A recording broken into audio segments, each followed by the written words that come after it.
오랜 전통을 바탕으로 2018년 목포와 진도에선 수묵미술의 새로운 비전을 제시하는 제1회 전남국제 수묵 비엔날레를 열었습니다. 그리고 올해 그 두 번째 장을 준비하고 있죠. 먹의 번짐 그 자체가 하나의 작품이 되는 수묵미술의 세계. 이를 단순히 검은색, 무채색만으로 표현하기엔 너무도 많은 것을 담고 있습니다. 그리고 시간이 갈수록 수묵은 재구성되고 설치되고 많은 색을 담아내면서 쉬지 않고 변화하고 있습니다. 이처럼 소재와 형식에 있어서 거침없이 그 영역을 확장시켜 나가고 있는 수묵의 세계는 현대미술의 새로운 축을 그려낼 뿐만 아니라 도시 재생의 모티브로 활용되면서 마을의 생명력을 불어넣고 있기도 하지요. 하나의 색으로 형용할 수 없는 찬란한 모노크롬의 세계, 지금 여러분 앞에 펼쳐집니다.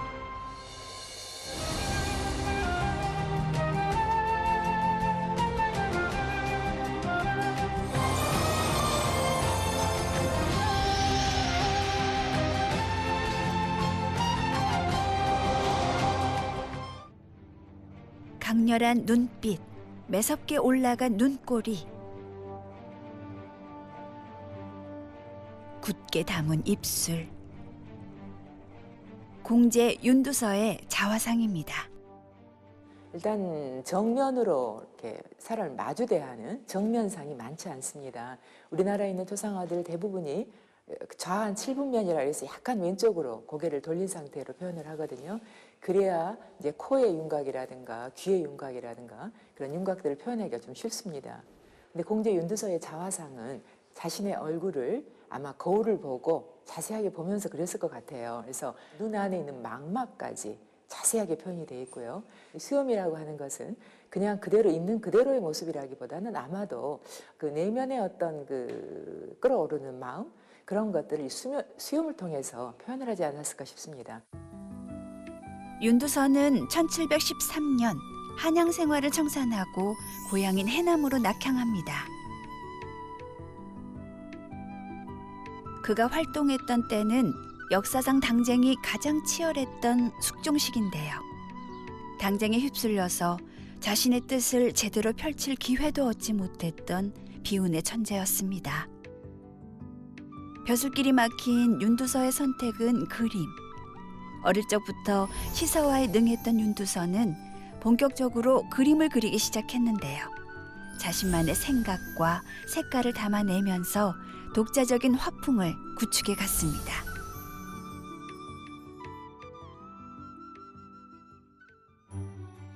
공제 윤두서가 세상을 뜬 지 약 100년 후 그가 살았던 해남 노구당을 드나들면서 공제의 그림을 따라 그렸던 이가 있었으니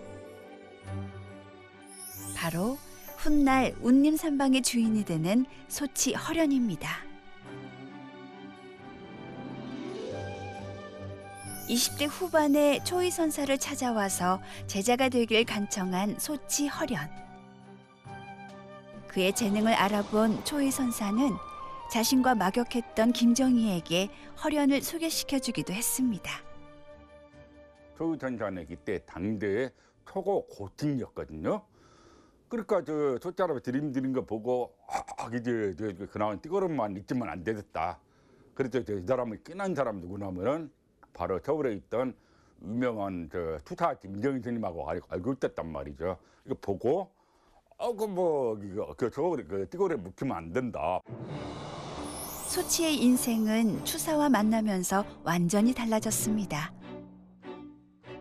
먹의 자유로운 농담 조절과 변화무쌍한 필선, 당대 최고의 예술적 안목을 지닌 추사 김정희에게 충분히 인정받을 만한 실력이었습니다. 김정희의 후원으로 소치 허련은 더욱 폭넓게 작품 활동을 하게 되는데요.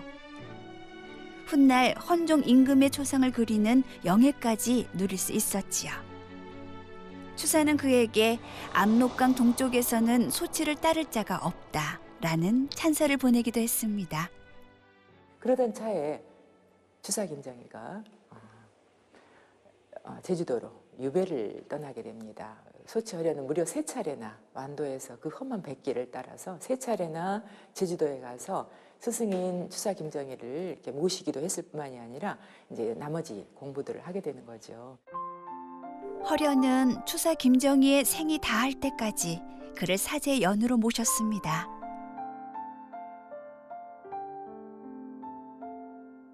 그는 추사가 타계하자 고향이었던 진도에 내려와서 첨찰산 자락에 집을 짓고 운둔했는데요. 그곳이 바로 진도 그림의 뿌리인 운림산방입니다. 허련은 작은 초가에 구름이 숲을 이룬다는 운림각이라는 당호를 붙이고 이곳에서 그림을 그리면서 여생을 보냈습니다.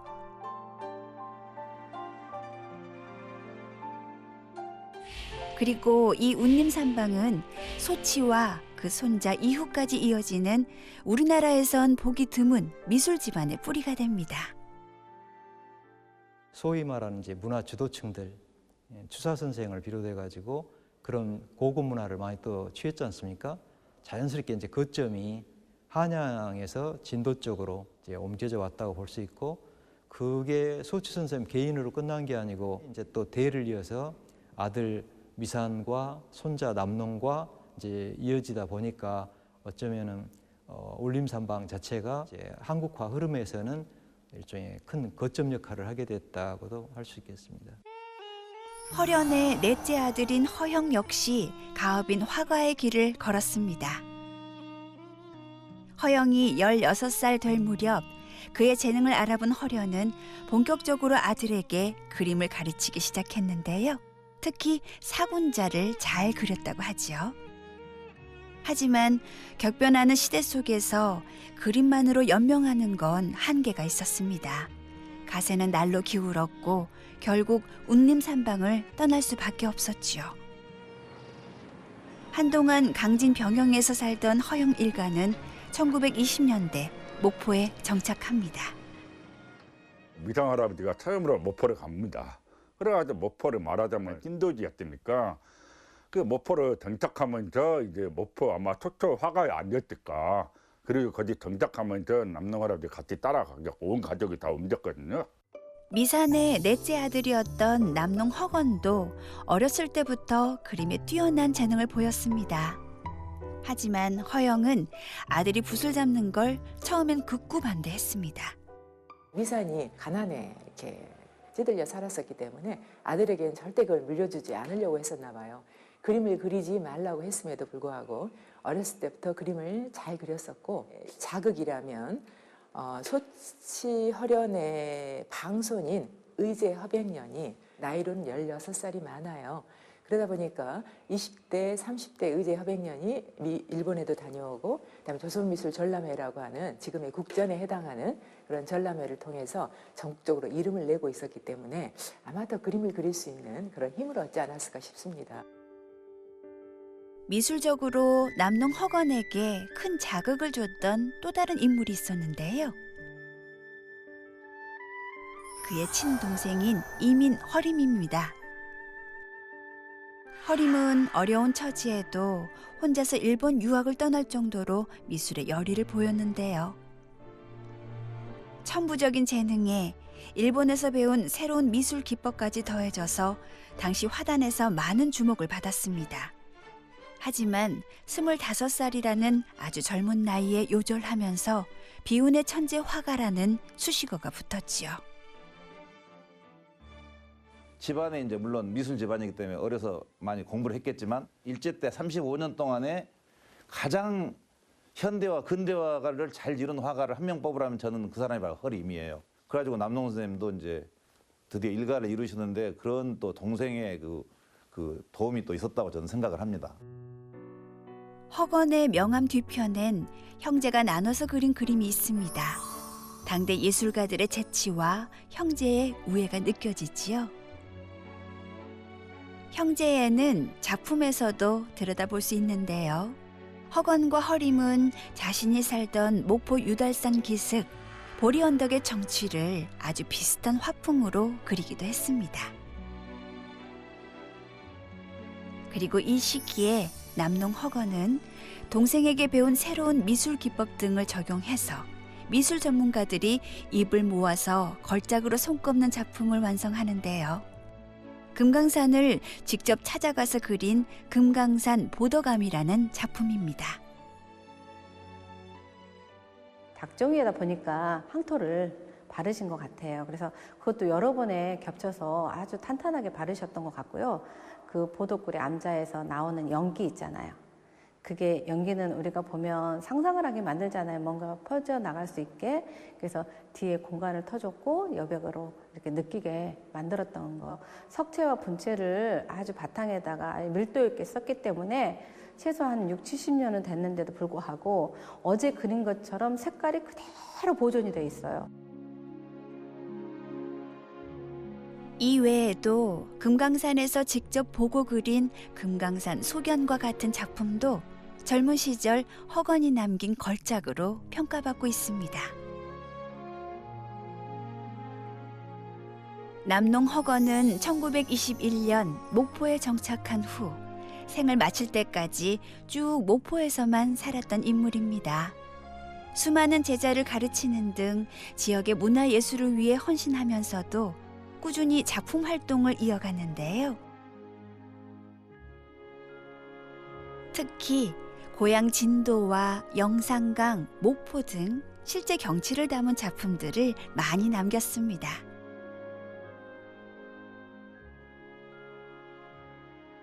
당신이 이제 실제로 접했던 목포의 실경 이런 거를 생생하게 이렇게 묘사해낸 그런 점에서는 옛날 화본을 의존하기보다는 오히려 자기 시대에 충실했던 독창적인 이제 당신의 어떤 화법들을 더 이렇게 개발하게 되고 이제 그러지 않았나 싶습니다. 유달산 자락에 위치한 목포시 죽동 한쪽 공터엔 남농 허건이 30여 년간 사용했던 화실터가 있습니다. 목포에서 가장 오래된 골목길 중 하나로 문화유산에 지정돼 있는 이 거리엔 과거 남농을 만나기 위해서 찾아오던 사람들로 발길이 끊이지 않았던 곳인데요. 지금은 표지판만이 남아 있어서 이곳이 허건의 화실이었다는 걸 말해주고 있지요. 화실 근처에 있는 야트막한 오르막길, 여기에 아주 오래된 화랑이 하나 있습니다. 40년이 넘는 세월 동안 한자리에서 화랑을 운영하고 있는 오만석 씨. 목포 죽동 일대에서만 살아온 이곳 토박인데요. 기억 한편에 남농과의 추억도 남아 있습니다. 그때만 해도 길이 좁았어도 목포에서 그 기관장들이 오시게 되면 인사차 선생님 댁을 들리게 되면은 아주 북적북적했다고 봐야 되죠. 바로 이웃에서 제가 화랑을 하고 있었어요. 이제 우리 자녀들까지도 이뻐하시고 돈도 이렇게 500원짜리 그때 당시만 해도 500원짜리 이렇게 주시면서 이렇게 기호해 주시고 그랬던 생각이 자주 나네요. 남농 허건의 화실과 자택이 있었던 목포시 죽동은 일제강점기 때 조선인 마을이라고 불렸습니다. 유달산 아래 작은 마을, 이곳엔 왜 이런 이름이 붙여진 걸까요? 조선인 마을이라고 불려진 건 목포가 개항한 다음부터인데요. 조선시대까지만 해도 수군 진지가 있는 작은 포구였던 목포. 하지만 중국으로도 진출할 수 있고 풍부한 호남의 물산을 집산할 수 있다는 전략적 용이성 때문에 열강이 주목하기 시작합니다. 그리고 1897년 목포는 개항을 하게 되는데 특히 조계지 대부분을 일제가 구입하면서 일본인 마을이 형성됐습니다. 1897년 목포가 개항 이후 상당히 빠르게 그 도시화가 됐어요. 그래서 불과 한 3년에서 5년 사이에 공공건축이라든가 뭐 상업, 주거, 심지어는 그 종교시설까지 거의 들었습니다. 개항 3년 만에 아주 서양의 그 근대 건축 양식인 그 르네상스 양식으로 지어진 그 일본 영사관 같은 것이 아주 대표적이고요. 예, 상업 활동을 해야 되기 때문에 근데 거리가 조성됐습니다. 이 반면에 조선 사람들이 원래 살고 있던 곳, 그곳은 그 도시화의 손길이 미치지 못했어요. 그렇기 때문에 이 조선인 사람들이 살고 있는 조선인 마을과 일본인들이 살고 있는 일본인 마을은 외형상으로도 아주 현격한 차이가 나는 그런 형태의 모습. 그러니까 이중성의 도시, 차별의 도시, 이런 형태로 식민지 도시화가 진행이 되었다. 일제강점기 때 설립된 동양척식 주식회사는 조선인 착취의 본산이었습니다. 당시 이곳에선 조선에 살 이주민을 모집한다는 광고를 일본에 냈는데요. 이에 많은 일본인들이 화답했고 당시 수많은 일본 사람들이 목포로 몰려들었습니다. 우리도 향후회 같은 거 있잖아요. 특히 이제 야마구치, 그 시모노세키 있는 데가 야마구치죠. 그쪽 사람들이 많이 와요. 그리고 그 큐슈에 있는 나가사키 이쪽 사람들이 많이 오는데 그 향후회에서 자기 고향 사람들을 또 불러 모으고. 호남 지역의 풍부한 물산을 수탈하기 위해서 모여든 일본인들. 그 착취의 흔적은 구도심 곳곳에 남아 있습니다. 좁다란 여관 골목길로 들어가면 뜻밖에도 붉은색 벽돌로 만들어진 창고가 있습니다. 목포 부두와 가까운 곳에 세워진 이 창고는 일제가 호남에서 수탈한 각종 물자를 일본으로 가져가기 전에 보관하기 위해서 만든 것입니다. 특히 일제가 중요하게 여긴 목포에 수탈 물자가 있는데요. 목포는 목화. 그래서 목화가 가장 많이 재배된 곳이 전라도 서남부 지역이에요. 이제 그런 목화를 영산강 수로와 또 기차를 통해서 목포항으로 이제 집결을 하죠. 그리고 이제 배로 일본으로 이제 실어가고. 그래서 일본에서 생산한 이제 면제품을 다시 우리나라에 비싸게 파는 이제 그런 경제 정책을 펴죠. 조선에서 일확천금을 노리는 일본인들이 목포로 몰려들고 부두 노역이라도 하고 싶었던 조선인들도 목포로 모였습니다.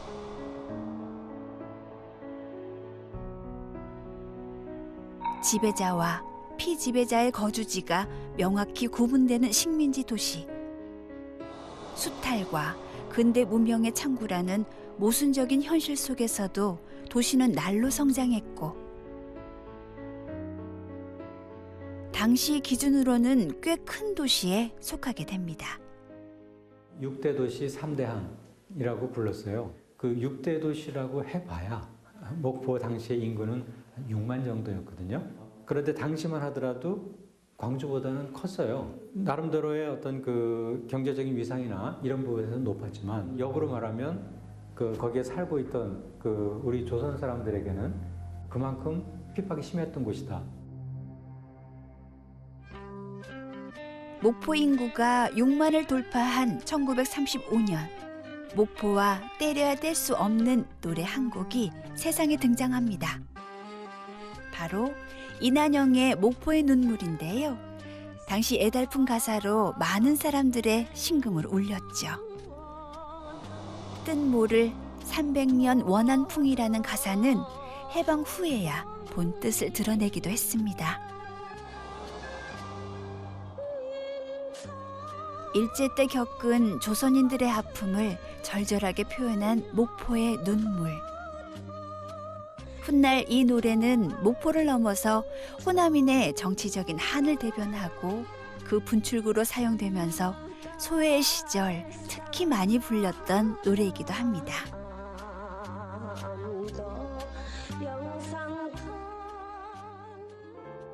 그 후 호남은 산업화 시기를 겪으면서 정치, 사회, 문화적으로 점차 소외됐고 많은 사람들은 고향을 떠나가기 시작했습니다. 목포 도심 역시 심각한 공동화를 겪었는데요. 이러한 현상은 일본인 마을과 조선인 마을을 구분짓지 않았고 곧바로 도시의 쇠락으로 이어졌습니다. 사람들이 떠난 구도심은 더 이상 발전하지 않은 채 근대 문화재들을 박물관처럼 박제했습니다. 한때 화려했던 건물들은 인적이 드물어진 거리에서 그저 묵묵히 서 있을 뿐이었죠. 현재 목포엔 당시의 공공시설뿐만 아니라 상가와 주택까지 옛 상태 그대로 보존돼 있습니다. 한 2층 정도로 해서 1층은 상업적으로, 2층은 주거. 여기 일본식으로 표현하면 그 마찌야형이라고 그러는데요. 이런 마찌야형 상가가 거의 그 100여 년 동안 변치 않고 상당수가 남아 있어요. 그 동양청식 건물이라든가 또 순수한 우리 조선인, 그러니까 한국인이 세웠던 그 호남은행 같은 것도 아주 상당히 근대기 건물로서 중요한 건물이고요. 최근 들어서 목포 구도심의 이러한 가치가 재조명되기 시작했고 2019년엔 일본 조계지 지역을 중심으로 국가 등록 문화재인 근대 역사문화공간에 지정됐습니다. 가슴 아픈 기억을 과거에 묻어두지 않고 미래 세대를 위한 문화, 교육의 장으로 바꾸고 있는 목포.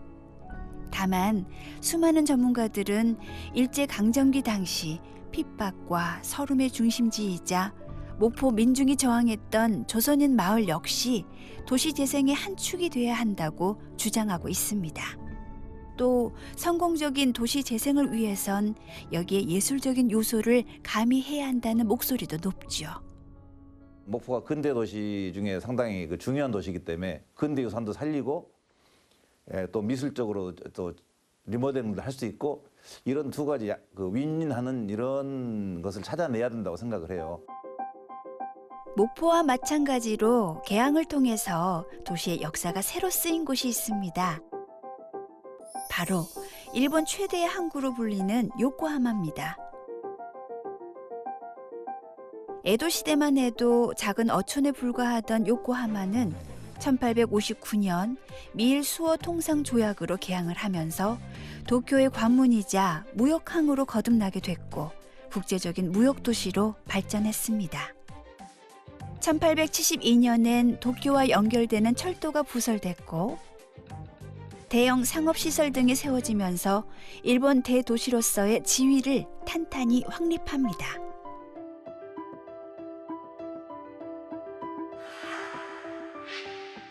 하지만 2차 대전 당시 주요 공습 목표가 되면서 철저하게 파괴된 채 종전을 맞게 됩니다. 일본의 무조건 항복 후 미군은 이 지역을 직접 통치하기도 했습니다.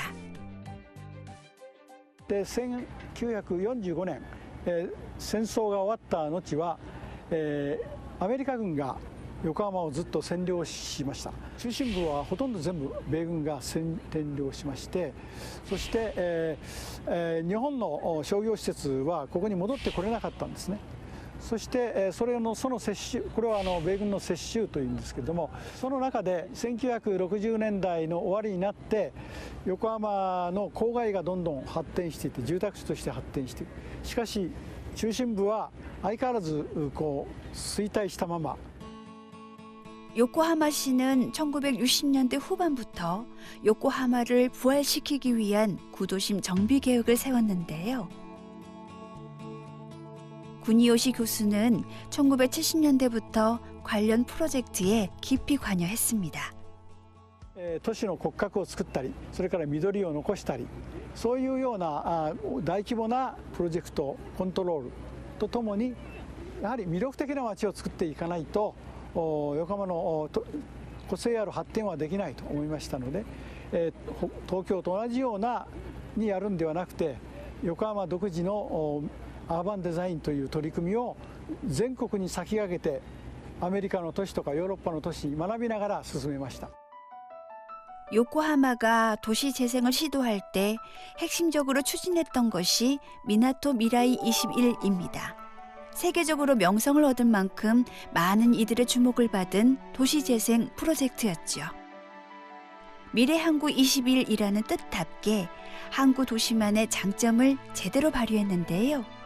요코하마항 일대를 새롭게 꾸며서 도시의 활력을 불어넣었습니다. 요코하마 도시 재생의 상징이자 미나토 미라이 21의 핵심 사업은 아카렌카 쇼고입니다.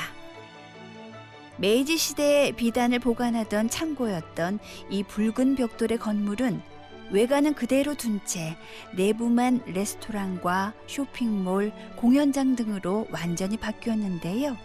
지금까지도 요코하마의 필수 관광 코스로 많은 사람들이 찾고 있습니다. 国の施設でしたけれども、市長自ら赤レンガ倉庫は市民の財産ですということで壊さないでくださいというふうに今主張しました。そして、この整備の中で、全部壊すんではなくて赤レンガ倉庫はこの地域の産業、横浜港の産業の歴史を後世に伝えるシンボルとして活用することにしました。それで実際には、2000年代の初めに赤レンガ倉庫は市の施設となってですね、一つは商業施設、一つは文化ホールとして2つの建物が使われるようになったわけです。 요코하마 도시 재생 프로젝트인 미나토 미라이 21은 아카렌카 쇼고처럼 원형을 그대로 보존한 근대 문화유산에 새로운 공간을 만드는 것이었습니다. 옛 것과 새 것이 공존하는 독특한 이 도시는 모두가 인정하는 일본의 관광 명소가 됐습니다. 과거 요코하마에서 쓰던 조선소도 그대로 보존되어 있는데요. 이번 도크는 원형을 유지해서 기념 공간과 휴식처로 사용하고 있고, 일본 도크는 물을 채운 후 니온마루 메모리얼 파크라는 공원으로 조성했습니다. 공원엔 태평양의 백조라고 불리면서 크게 활약했던 일본의 범선을 전시해 놨는데요.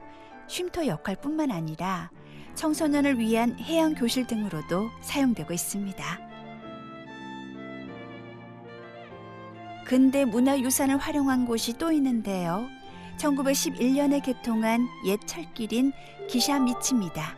이곳 역시 많은 논란이 있었지만 원형을 보존하는 것으로 결정했고 현재는 바다를 건너는 산책로로 사용되고 있습니다. 녹슬어 있는 모습마저 관광 상품이 된 겁니다.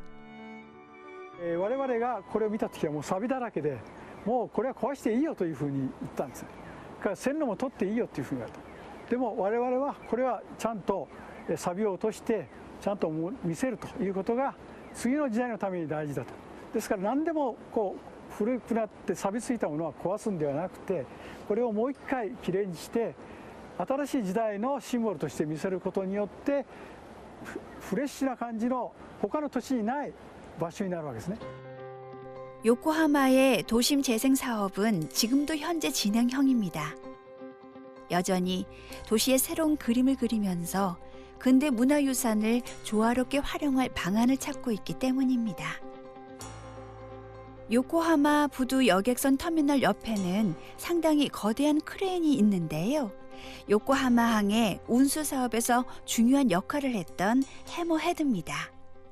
これはもう現在は使われなくなってるんですけれども、横浜市としてはですね、これをやはり歴史的な資産として産業資産として残すべきじゃないかということでですね、横浜市の施設としてハンマーヘッドパークとして整備して初めて近くまで市民が近づけるような楽しい丘状になって、その上に階段を上がっていくとそこからこの施設ですね、下は商業施設にもなっておりますが、ここにまで入れるそういった、施設になってできたばっかりです。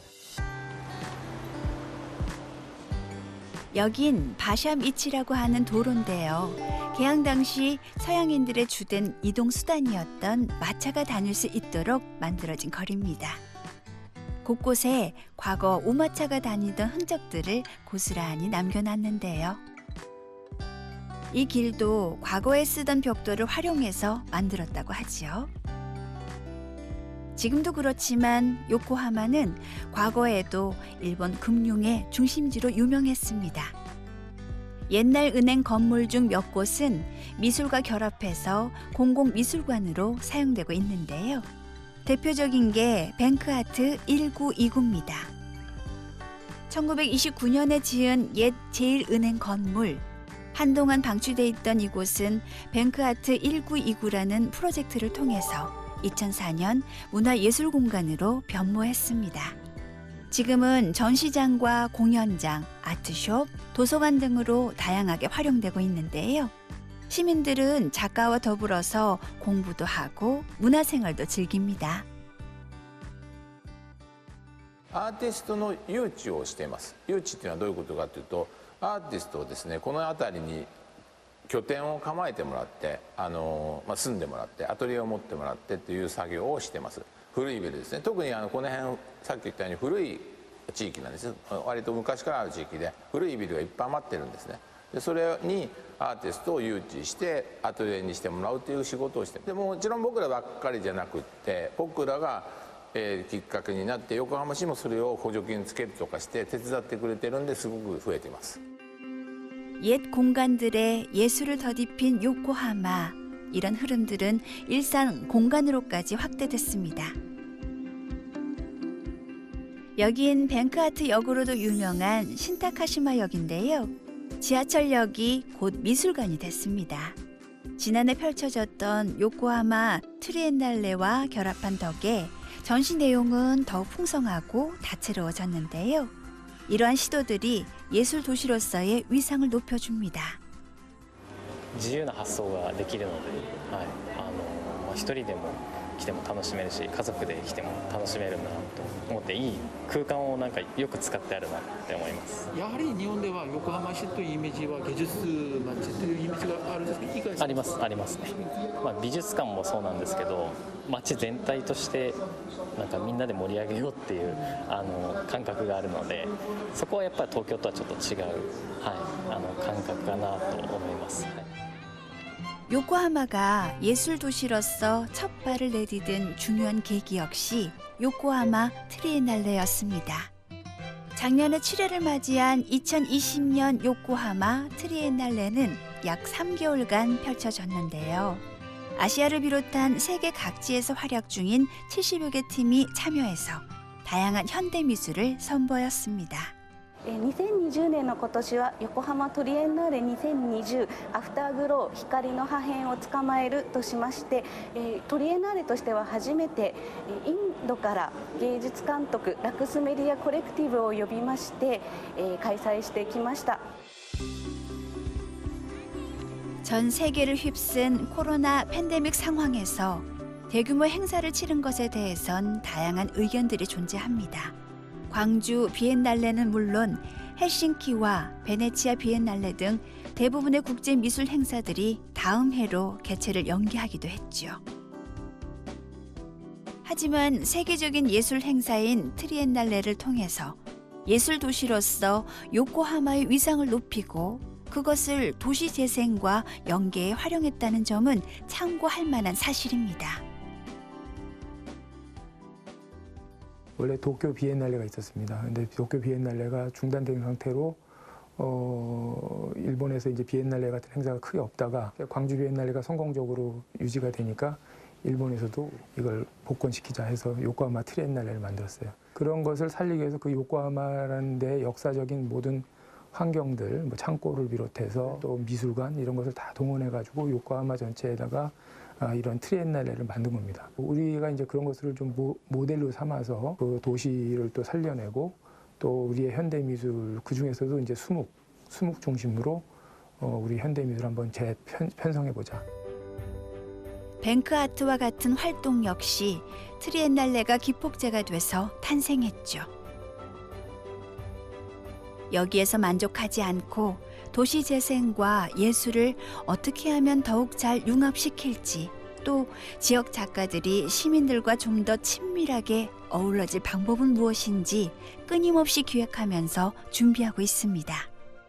子供が本当にちょっと中学生ぐらいに育ってるんですね。だからもう十分横浜市がそんなに手を入れなくても勝手にそのアーティストとかクリエイターが街を元気にしていくようになってきてるんで、それは今すごくいい状況だと思ってます。時間かかったと思います。でも17年かかってます。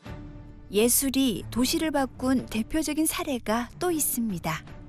바로 스페인 빌바오입니다. 스페인 북부의 작은 항구 도시인 빌바오는 철강과 운송업이 발달해서 19세기 전반부터 20세기 초반까지 큰 호황을 누렸는데요. 1980년대 철강 산업의 악화와 1983년 큰 홍수로 인한 네르비온 강의 범람으로 도시가 급격히 침체되기 시작했죠.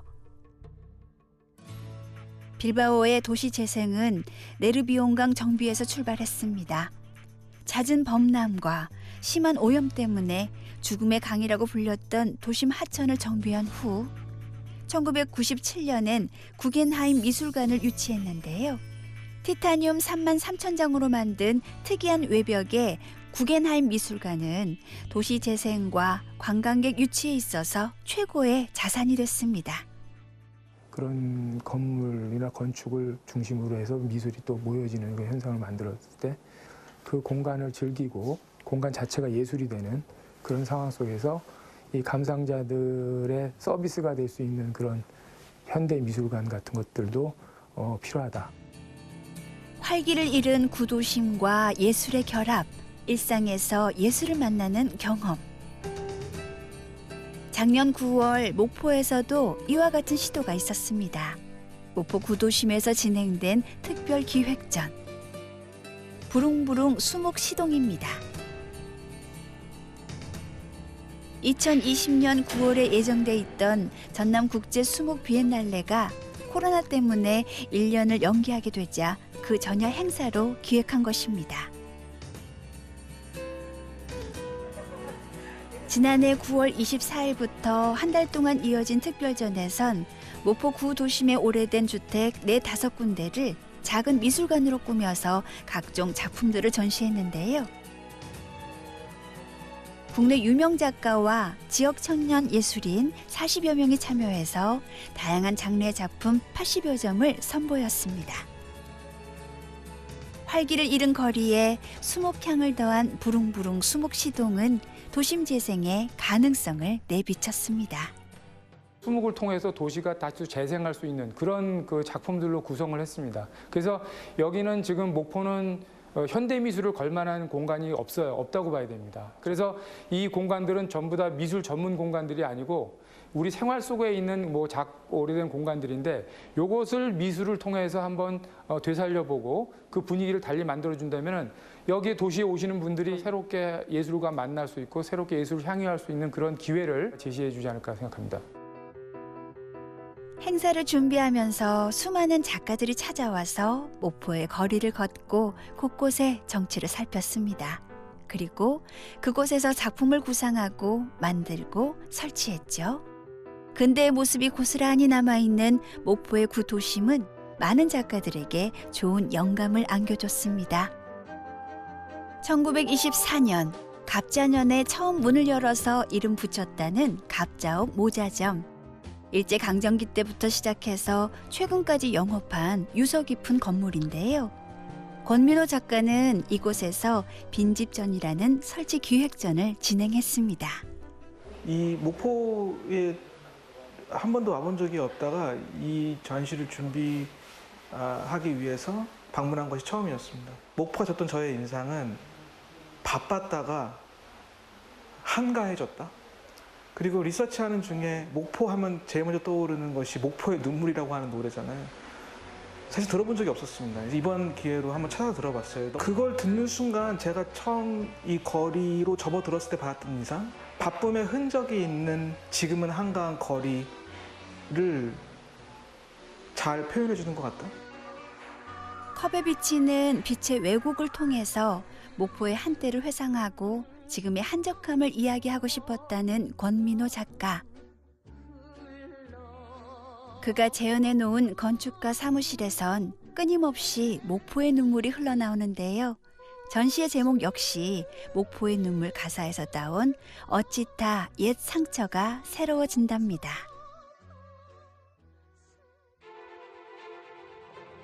국가 등록 문화재로 지정돼 있는 박석규 미술관은 일제 강점기 당시 동아 부인상회 목포 지점이었던 곳입니다. 부릉부릉 수목시동에선 메인 전시 공간으로 활용했는데요.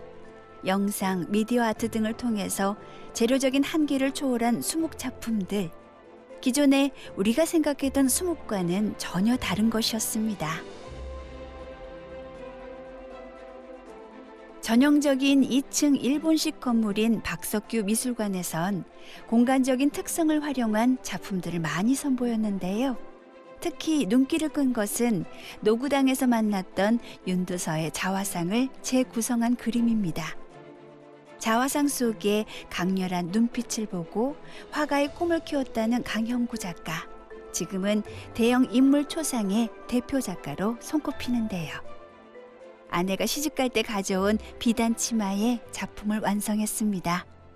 윤두서도 마찬가지였지만 어떤 해탈한 입장에서 본인의 예술혼을 이렇게 불태운 곳이 바로 이 목포이자 또 전라남도인데 그 발전의 속도도 조금은 차별받고 조금 한이 서려져 있지 않겠나.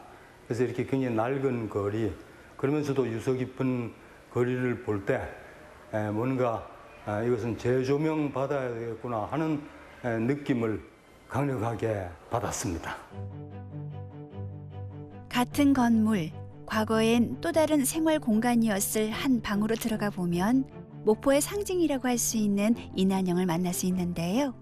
그림자, 소파의 먼지 하나까지 작품으로 표현해내면서 무엇이 실체이고 무엇이 그림자인가라는 물음을 끊임없이 던지고 있죠. 제 작업을 설치한 이 공간은 계속 누군가가 주거를 했습니다. 그래서 그 주거의 흔적이 있는데 오래된 공간이 갖고 있는 어떤 시간의 무게들, 그리고 이 공간을 스쳐간 어떤 인물들, 목포라는 그 도시의 원도심, 그런 역사성하고 이렇게 겹쳐지는 걸 느꼈죠. 이야기처럼 이렇게 풀어내고자 했고요. 그런 이야기를 이제 읽어내는 미션을 제가 관람객분들에게 드리고 싶은 거죠. 우리가 흔히 생각하는 수목의 틀을 벗어난 파격적인 작품들. 많은 작가들이 목포를 재해석하고 새로운 미술의 흐름을 목포 시민들에게 선보이는 중요한 장이 됐습니다.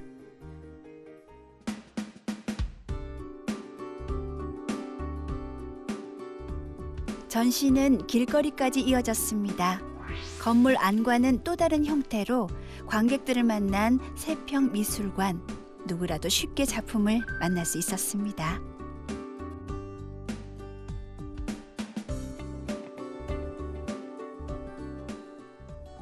캠퍼스 위에 붓으로 스며들게 하는 그 전통적인 방법이 아니라 잉크드롭을 담은 사진 작품입니다. 원도심의 그 시간의 층위를 샹과 같이 표현한 그 작품이라고 볼 수 있겠습니다. 진도를 넘어서 우리나라 수목 미술의 총본산이라 할 수 있는 운림산방. 이곳엔 소치 일가의 작품을 전시 중인 소치기념관을 비롯해서 진도의 문화적 역량을 선보일 수 있는 다양한 미술관들이 일대에 함께하고 있습니다. 운림산방 권역에 있는 남도 전통미술관과 금봉미술관에선 전통 수목화의 맥을 이어온 진도 출신 작가들의 작품을 만날 수 있습니다. 많은 수의 작은 미술관을 보유하고 있는 진도. 그중 임해면에 있는 폐교를 개조한 나졸로 미술관을 찾아갔습니다. 20년이 넘도록 터를 가꾸고 그림을 그리고 있는 이상은 화백은 미술 창고가 아닌 미술관다운 미술관을 만들고 싶었다는데요. 미술관에선 정해진 시간에 그림만 관람해야 한다는 선입견을 깨기 위해서 부단히 노력하고 있습니다. 우리나라 1호로 이 학교를 샀죠. 제가 폐교된 학교를. 그래가지고 지금까지 이 학교의 그 미술관을 만들기 위해서 내 나름대로 굉장히 공력을 들였죠. 육지에서 오시는 손님들이 봤을 때는 깜짝 놀랍니다. 진도에 미술관이 이렇게 많다는 것을 아마 이 미술관이 이제 이렇게 많이 있음으로 말미암아 알게 모르게 모든 사람들한테 문화적 수준을 업그레이드 시켜주지요.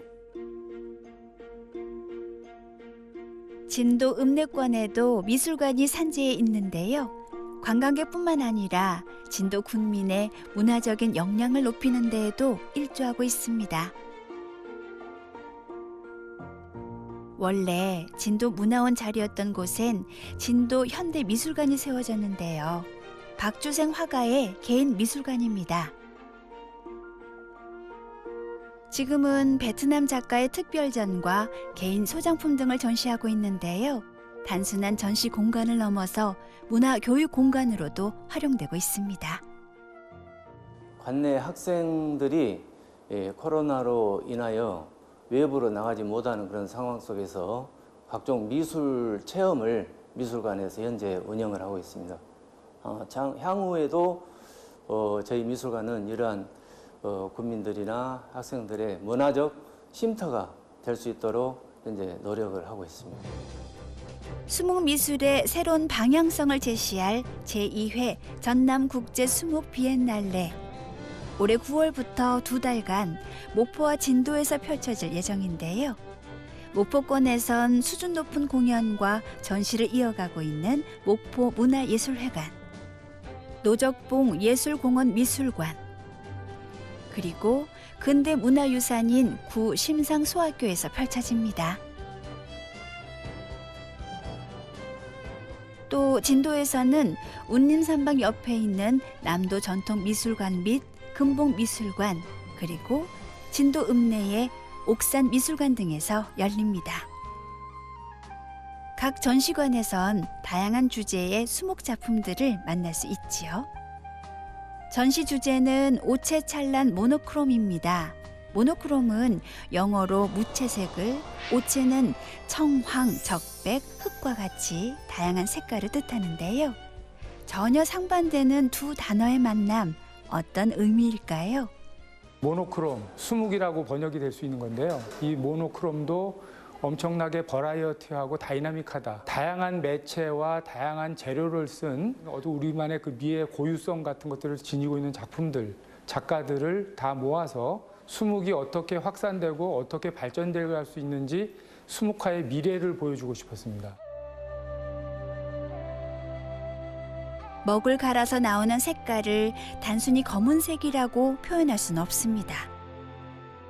이건 먹의 재료적 특성에 기인하는 것일 뿐, 이 안엔 말로 형언할 수 없는 다양한 색재가 깃들어 있습니다. 수목이라 이제 무기잖아요. 그러면 검은색인가? 우리가 알고 있는 검은색이 아닙니다. 수목 보고 희택이라고 하면 안 되고 검을헌자라고 그래야 돼요. 검을헌. 하늘 있잖아요. 낮에는 푸르지만은 밤에는 어떻게 되죠? 까맣잖아요. 그렇다고 진짜 까만색이 아니잖아요. 그냥 끼묘하고 깊은 검은색이라는 거죠. 어두운 색이라는 거죠. 그냥 까만색이 아니에요. 오색을 모두 담고 있는 먹색. 여기에 현대 미술의 흐름이 더해져서 수묵의 재료적 한계를 초월하고 경계를 확장시킵니다. 또 다양한 예술과 디자인 장르가 혼재된 현대의 수묵화는 예술성을 높일 뿐만 아니라 수묵의 대중화, 국제화, 브랜드화를 이끌어 갈 것입니다.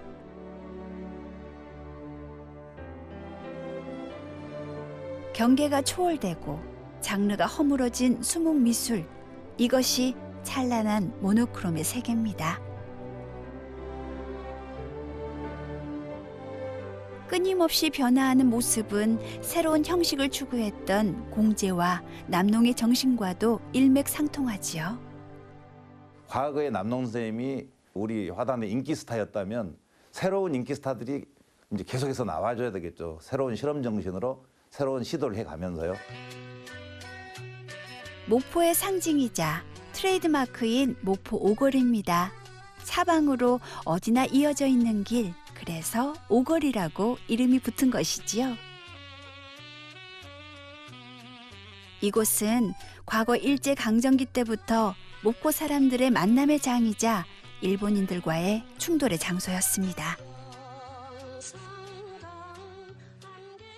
그 옛날 장군의 아들 같은 그런 김도한 얘기가 나오면 그 거리가 어디냐면 종로예요. 종로를 기준으로 해서 남쪽은 일본인들이 살고 종로 위쪽은 조선인들이 살았어요. 그러니까 두 세력이 마주치는 곳이 종로였죠. 목포도 마찬가지로 일본인 거리와 조선인 거리가 마주치는 곳이 오거리예요. 그렇기 때문에 이 오거리에서는 아무래도 갈등의 현장들이 생기게 되는데 바로 그러한 갈등을 완화시키기 위해서 또 거꾸로 거기에는 대중문화 공간들이 좀 들어서요. 그렇기 때문에 훗날 해방 이후에는 그 오거리가 목포의 문화예술의 중심거리가 되기도 하고 60, 70년대 남농 허건을 비롯한 목포의 예술인들이 주 무대로 활동했던 목포 오거리. 그 흔적들은 지금도 오거리 곳곳에 남아 있습니다. 시간의 흔적을 새기고 옛 영화를 투영하는 갤러리들. 목포의 지금과 옛 시간들은 여전히 공존하고 있습니다. 그리고 여러 이유들로 쇠락해버린 이 거리를 되살리기 위해서 반드시 필요한 건 다시 예술입니다. 그 가능성은 2달 동안 29만 명의 관람객이 찾아온 제1회 전남국제 수목 비엔날레에서 확인한 바 있지요. 1회 비엔날레 때요, 그 좀 작은 행사였지만 그 레지던시라고 해서 해외 작가들과 국내 작가들이 시내에서 거주하면서 돌아다니면서 그림 그리고 밥도 사 먹고 이랬거든요. 시내 사람들이 너무 신기해가지고 막 도시 분위기가 확 달라져 버렸어요. 우리끼리만 살다가 외지인들, 외국인들이 와서 막 그림을 그리는 걸 보니까 사람들이 그렇게 좋아하더라고요. 남도 수목의 새로운 시도, 현대적 감각의 수목화, 실험적인 수목을 통한 남도맥의 확장. 이 모든 문장은 오체찬란 모노크롬으로 압축됩니다. 그리고 이러한 신수목도는 오래된 공간의 의미들을 훼손하지 않고 있는 그대로의 수목향을 더하면서 도시 재생까지 바라보고 있습니다. 옛 것에 머무르지 않고 끊임없이 변화하고 발전하는 예향 남도. 올해 9월 전남국제 수목 비엔날레에서 직접 확인하시기 바랍니다.